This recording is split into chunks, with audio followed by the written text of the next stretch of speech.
Hello, ladies and gentlemen, and welcome back to the new YouTube series here on NSUSpartans.com called Spartans One-on-One with Ross Gordon. And today, of course, we're joined by the head coach of the men's basketball team, Coach Robert Jones.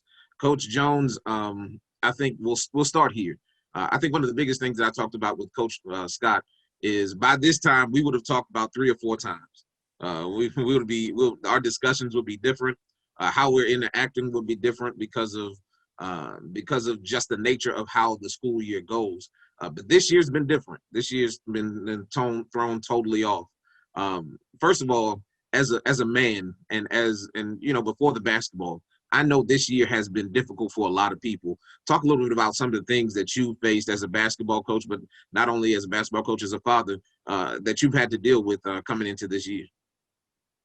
I mean, obviously, from a basketball standpoint, the COVID, has been, I say the COVID, but the pandemic has been in the way tremendously. It's been touch and go. There's been a lot of uncertainty whether we're going to play or not. It's still in awe. I was talking to Coach Clemens last night that it's still almost shocking that we have a game on the schedule next week. Like literally like 7 days from now, we have a game on the schedule. That's still kind of shocking with everything that's going on. So it's still us, fully getting back into that mode. Now it's time to start scouting, prepare for scouts and things like that.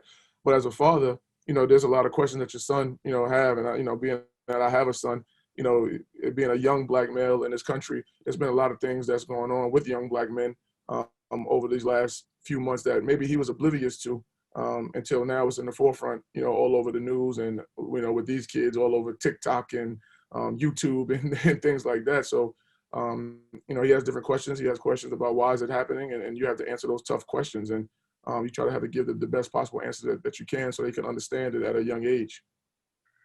I think one thing as a head coach, you're normally dealing with issues with your team, no matter what it is, especially coming into the season. Hey, get prepared. Make sure that your classwork is straight coming into the season so we don't have to worry about that at the turn of the year.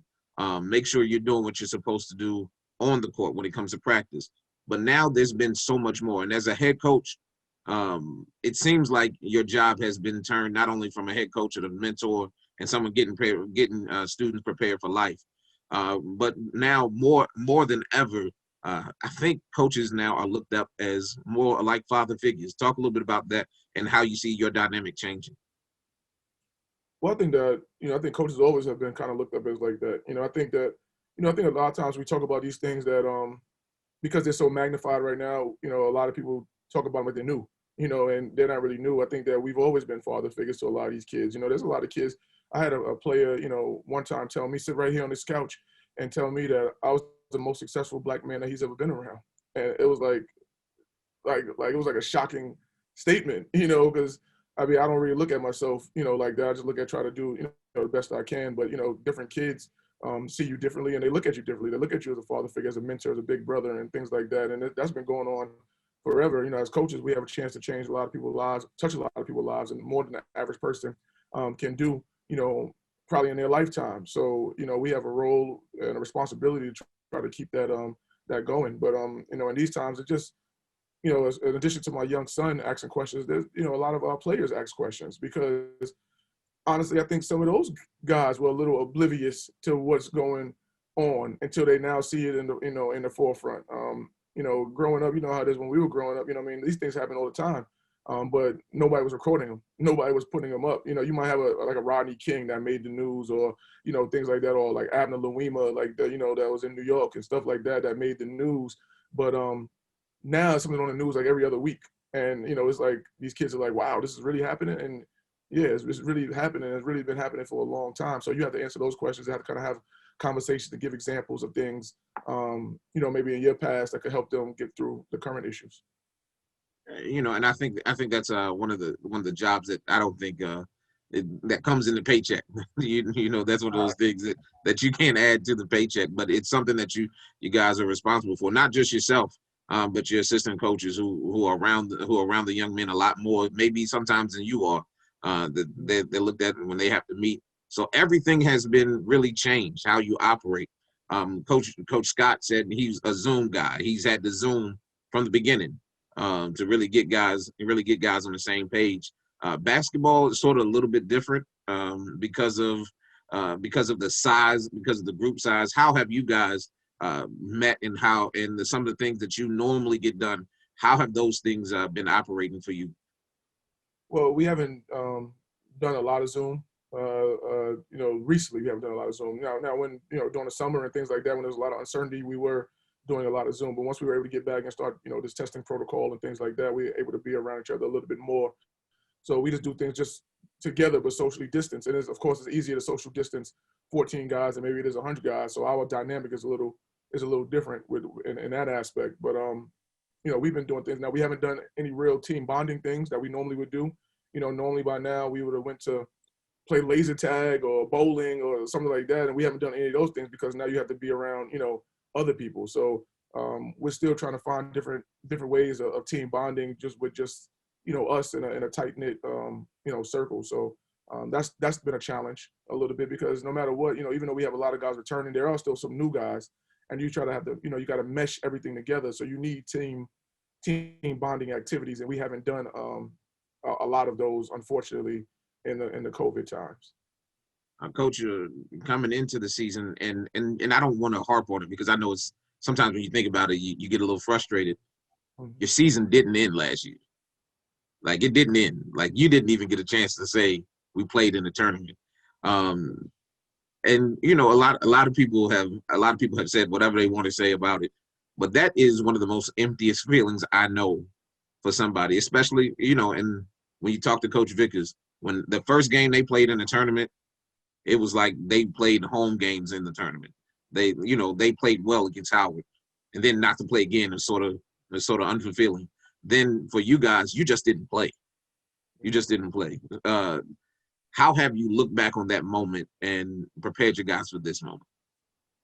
That moment obviously was tough, because you work so hard from July until March to get an opportunity to try to live a dream, of going to NCAA tournament, and people don't understand, like, it's the kids' dreams, but also it's a coach's dreams too. I was fortunate to go to NCAA tournament as an assistant coach in 2012, and Coach Brown has won a few times as an assistant coach and as a player, actually. But guys like Coach Clemens has never, they never went to the NCAA tournament, and Coach Lynn was with us as a manager. So, we all want to go together, in different roles that we have now, and of course the players. We didn't have any players on the team last year that went to the NCAA tournament, whether they transferred in or, here or whatever the case is. So it's like everybody's dream is crushed, and everybody's hard work is like almost null and void. And as you know, we were playing well at the end of the season. It was finally starting to click with all those new guys. It was finally starting to click, and we were ready to play in that tournament. And we just didn't get the opportunity to play at all. So it's like we feel like we lost the championship without even getting beat, and that's really a tough feeling. As far as motivation for this year, it's not really like a lot of motivation from this year from that aspect of it, but we just try to use the motivation that you never know when it's going to be your last game, your last practice, and things like that. And I know it's something that coaches use all over time. But when you have a bunch of kids that went through their last game, unexpectedly, I think it hits home even more than it normally would. And I guess you mentioned something. You were playing well down the stretch, and you were playing without some key guys down the stretch as well. I believe Diesel didn't play the last two games. Tyrese, who had started to play really, really well, was out as well. So they were coming back and hopefully getting ready for the tournament. That says a lot about the depth of the team from last year. But you will miss some things, and this year you return a lot of guys, but you might have gotten a little bit deeper. Talk a little bit about your team now. So I think which hit the nail on the head is that we are pretty deep. I think because we haven't got a chance to play against anybody, with no scrimmages, no exhibitions, no anything. When we play next Friday, that'll be the first time we're throwing the ball up. I mean, that's going to be an interesting dynamic because that's going to be the first time you're going against outside competition. And honestly, it's going to be the first time I'm coaching. Like, I really don't coach in practice as far as like scrimmages. I let the assistant coaches coach the scrimmages so I can watch. But that's going to be the first time, getting back on the sideline, actually coaching a game without any practice. So hopefully it's like riding a bike, but I don't know. I never went through that yet. But this year's team, like you said, we return a lot of people, but we are missing some key pieces that people do not, they kind of like just throw that out the window. They see like 10 returning guys, but they don't see the 18 points a game in conference that's missing, or the 10 points a game in conference that's missing. You know, with Diesel and Jermaine, you know, that's 28 points a game. You know, that's a really honestly a big chunk to replace. You know, so yeah, we had 10 guys, but they weren't 10, 18 point a game scorers. You know, yes, Joe Bryant's back and Devontae Carter's back, and and Tyrese Jenkins is back, so we look forward to them having great years, and a lot of other guys is back. But you know, it's going to be you know, who took the next step from those 10 to be, you know, the guy, and also guys like J.J. Matthews and Mustafa Lawrence, you know, stepping up to be the transfers that we expect them to be. You know, they were recruited here from the transfer market to be an impact transfer. We didn't recruit them here to be like the 10th man, you know. So, you know, we look forward to them to step up and be a big piece of this puzzle. You mentioned J.J. Matthews. He's a big, and for the last couple of years, we've had some production from the big spot, but we didn't have a big who can really be a difference maker. They played well for what you asked them to do, but they weren't ready yet to step into that role. Him being a transfer from Arkansas State, a legit big, a guy who can play with his back towards the basket. He also can shoot a mid-range jump shot. Also can defend, and his length will help. That really gives you a different dimension. Talk a little bit about what he brings to the team. Exactly what you said, Ross. I mean, I could probably say it any better, honestly. He just brings a different dimension to the team that we haven't had since probably Rasheed Gaston played here, honestly. You know, we had the next couple guys, probably Alex Long and Jordan Butler. Both were very serviceable, but none of those guys averaged double figures. You know, Alex, I think, came very close. JB was more of a, you know, a little bit of a scorer, but mostly a defender type guy. But now we have somebody that we're counting on to average, you know, double-digit points, if not a double-double, you know, with rebounds from the jump. So that's definitely a different dynamic that we've had in a few years. It's even causing me to alter our offensive plan, and even like, you know, we work on post passing more than we've ever worked on in the last probably 5 years. You know, of just getting the ball to the post, because we didn't have to do that before. Before, we would give it to them on pick and rolls and things like that. We would still look for our forwards, of course. But, I mean, as far as just straight post-ups, you know, so, you know, we look forward to JJ having a pretty good year. I think he's capable of having a pretty good year, and I think he will have a pretty good year. I think right now he's still learning the system. And, of course, just with any of these guys, I think the first 2 games next weekend, you know, I think they're going to be shaky, you know, to be honest with you. But I think after that, then, you know, we'll start to, you know, hit our stride a little bit. Yeah, Mustafa is going to be asked to do some things as well. You mentioned the loss of Jermaine Bishop, but I don't know if you can replace the shooting accuracy. We talked about that last year, coming into last year, and you know, with DJ leaving, you said we don't know if we can get that guy who can make threes. And Jermaine did a great job, and also Joe stepped up a little bit, and he became that 3-point shooter. Mustafa's got a lot to look. We have a lot to look forward from in him. What's going to be some of the things that you ask for from him, not to replace maybe a Jermaine Bishop, but to sort of help us reach that level that we want to reach? Yeah, I mean, I don't think anybody's replacing Jermaine Bishop. You know, I don't think anybody's replacing Stephen Whitley. I mean, he was a Swiss Army knife for us. You know, I think guys just got to just by committee, you know, replace their production. Mustafa, you know, I don't think he's going to average 18 points a game. If he does, go for it, young fella. You know, but you know, I think that he's going to be a guy that brings experience, and he's a tough-nosed kid. And I think that he can get in there, and he's going to be able to, you know, he's a great passer, honestly.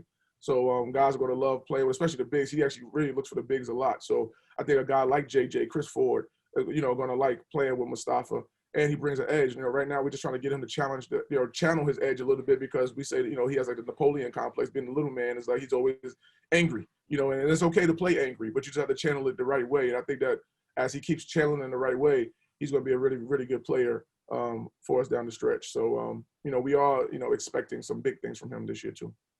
You mentioned Devontae, and it seems like he's calmed down a little bit more. He's leveled off. He was almost what you said Mustafa was last year. It seems like he's sort of gotten it now. Like he understands what he needs to do. Joe, with his ability to grow a little bit as a junior, I think that as you talk about building programs, one of the things that you have to have is, yeah, you sure can get some transfers, but it's good to have the Chris Fords of the world. It's good to have the Joe Bryants of the world, guys that you brought in from young from young guys who can grow, including Tyrese, who can grow into the player that you want him to be, and also solidify your program. No, without question. I mean, Joe was probably the most unsung hero of anybody in the MEAC. I mean, he averaged almost 13 points a game, and like people act like he wasn't even on the court or something. Like he didn't get any postseason all MEAC awards. I mean, for a team that only finished one game out of first place, a kid that averages 13 usually is going to be on one of those postseason all MEAC teams, and people act like he wasn't even around. And hopefully he wears that as a chip on his shoulder. And really has a great year and really terrorizes the league this year. To be honest with you, I hope he does that. I hope he feels that way because he is a really good player. And like I said, he didn't average the most points that Jermaine did, and he probably couldn't shoot it as much as Jermaine. So of course, Jermaine would go on some tears that he would have 5 threes, 6 threes, and he had an amazing tear here against Copper State in that first half when he had like 22 in the first half, and Joe didn't do any of that stuff. And then of course Whitley, he was around so long, he was almost grandfathered into people's memories in the MEAC because he probably had a lot of good games against a lot of teams in the MEAC. So it's like Joe just kind of quietly flew under the radar. This year will be different. I think that a focus will be on him this year, and he has to rise to that challenge. And I think that he's preparing himself to rise to that challenge. But then a guy like Devontae, let's be honest. I know Devontae probably will watch this, but it's not like I'm lying. He was a hothead last year at times, but he is calming down. He is maturing. And his game is actually getting better because he's able to shoot the three and things like that. So it's a good thing to see maturity. Coach, we talk about it all the time, man. It's different. This is different. This year's going to be different. One, recruiting is going to be different. Everybody's got to deal with that. Everybody got to do, especially with the opportunity to get a guy for another year. That might make somebody's high school opportunity a JUCO guy that you say, we got to take a flyer on him, but we'll keep this guy because another year in our system, he should be a whole lot better. Recruiting's different. Scheduling is just interesting to say the least. Teams backing out of the league. Teams not opting out of this year. It's just no certainty, especially when it comes to this season. With that being said, what's your goal for the guys coming into this year, not knowing what's going to happen from day to day? And honestly, just play and just try to get better, and hopefully we can, contend for a championship. Hopefully let me rephrase that. Hopefully there is a championship to contend for, at the end of the year. Let's say that. So right now, just take it, game by game. Try to win as many games as you can. Try to, get better as an individual player, get better as a team. And just take it day by day, week by week. I mean, there's going to be a new MEAC schedule coming out like next week or this week or something. What are we talking about? It's like this is totally different. We just finished our non-conference schedule maybe 2 weeks ago, and honestly, we're not even finished. Like we're still trying to add games in that schedule. That's never happened before. Usually, your schedule is done by August, July sometimes, and you already know who you're going to play. It's not changing. That's just what it is. But right now, it's like, we're almost playing, we're playing like a rec league right now. You know how rec league changed their schedule, week to week. Like my son plays in a rec league, and sometimes you check the app, you're like, oh, I thought the game was at 12:30, but it's really 10:30. Oh man, we got to hurry up and get there. The game is canceled. It's really 2 games next week instead of 1 game this week. It's like one of those type schedules that we just, play by ear. So it's definitely different. We just taking it day by day. Right now, all we know is that we're scheduled to play James Madison on November 27th at 12 o'clock. Whether that happens or not, we shall see. But we know that we're scheduled to play them November 27th at 12 o'clock, and that's the only game that we can really focus on is that game. Yeah, Coach. I know you have a lot to do to prepare, and I know that you're excited about the year. One thing I want to mention is your assistant coaches got a lot of pub over the summer. Yeah, they got a lot of pub over the summer. I think Jamal and CJ got recognized for their skills as assistant coaches. What does that say about your staff and the staff that you put together? I mean, the staff that, it's like, I always say you got to have a good staff. It's like, it's not all about you. Even though I say it all the time, you might get all the praise when things are going well. You get all the blame when things are going bad too. And as a head coach, neither you have 100% in neither of those things, to be honest with you. It's a two-way street with the players and the coach and the other coaches and things like that leads to success or demise. But to see those guys getting the pub that they deserve, is great. You know, and hopefully it opens some of the eyes in the Spartan community. Hopefully it opens some eyes regionally, you know, nationally. You know, to let those guys, you know, to give those guys the recognition that they are some of the best assistants.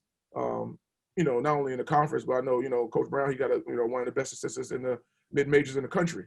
And I've always felt like that. You know, I've always felt like that. You know, I think that sometimes you just don't get the credit, you know, that you deserve and things like that. So I'm happy to see those guys get the credit. You know, Coach Lynn is, you know, still finding his way. I think that he'll be next up. I think actually he might be in some rising coaches academy or something like that, or, you know, whatever it might be. So, you know, be on the lookout for him, you know, getting some praise soon. And you know, I'm just happy about the staff that we put together. I think we have one of the best staffs, you know, in the MEAC, one of the best staffs, you know, regionally and maybe in the country. And we just have to just keep, you know, proving it to people and showing people, you know, day in and day out. And consistently as well, consistently year in, year out. You don't have to put in a search for a new assistant coach every year. And I know that's something that. And that's the thing too, Ross, is that people talk about the team, but it's like if you can have consistency with your staff, you know, that helps with winning too, because you don't have to teach anybody. Just like how you don't have to teach a new player your system, you don't have to teach a new coach your system. So, you know, myself and the administration and stuff like that, keeping the staff together, keeping the staff is very important too for continuity. So, you know, that's extremely important. Yeah, especially for incoming guys as well that just need to know that your spot is stable. Coach, thank you for your time. Tuesday nights on Instagram. If people want to hear more about what's going on with the program, they can follow you on your Instagram page as well. It's a great segment. It's a great couple of minutes. You can just join in and you can hear about what's going on with the program. I know that's one great thing. Also, the season starts next week. The season starts next week up in James Madison. You play two games. Games. James Madison's the first game, and right the next day you play again. And it's almost like a tournament field to start the year. And you're going to be playing a lot of games in a lot of days. So we look forward to hearing the results. But we also are thankful for your time here today, getting us ready for the upcoming season. We appreciate it. And Spartans One-on-One. I told Larry the last time when we talked that we did play a game of basketball once. It was once. It was you, myself, and Jamal Ross against Derek Coles, Larry Vickers, and A.J. Corbin. I remember me giving the game-winning assist to you as you laid the ball up. I remember that now. Yeah, that was like a decade ago, man. Yeah, that's how long. That's how long we've been. I don't even know if you were the head coach at that point. No, I don't think so. I mean, if I was still playing, I wasn't, because I'd have retired now, man. Trying to work out my son now. I don't play. People ask me to play. No, I'm not playing. I'm not having an Achilles injury or anything like that as a head coach, man. I'm not. Those are real. I'm done too, man. I'm done too. I can't do it anymore. I was done then, actually. I was done then. I really didn't play well. But it doesn't matter. That was our first time going one-on-one. But I appreciate you stopping here, and we'll see you later on. This again. Thank you for stopping by. That's Coach Rob Jones of the men's basketball team. Again, they get going this week as they take on James Madison. I'm Ross Gordon. Thank you for watching Spartans One-on-One right here on NSUSpartans.com.